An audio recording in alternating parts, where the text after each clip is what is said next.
I'd say my top 3 transferable skills from being a professional surfer to now being in the business world would be, firstly, time management. I have never been more busy in my life than I have been outside of surfing.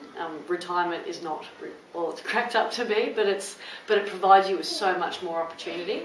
So managing my time, prioritising my time, and prioritising time for me.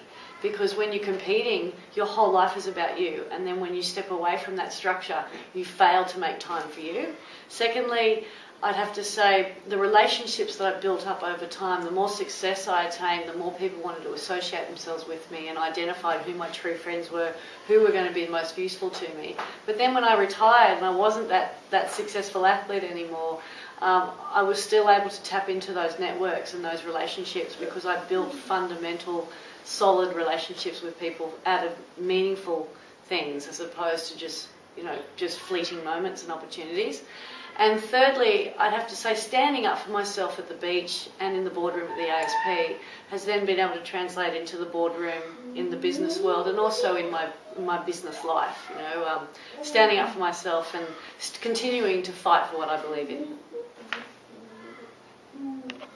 My greatest challenge when I retired from professional surfing was feeling a loss of identity and a loss of purpose and a loss of structure.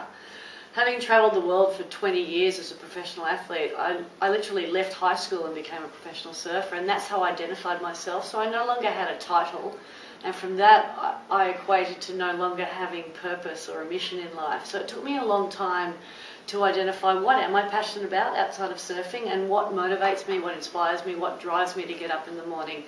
And it took me a long time to realise it, and fortunately I was able to tap into a network of other retired athletes that helped me identify those things, because it also allowed me to realise that it was normal to go through that sense of loss and sense of inability to find direction and purpose.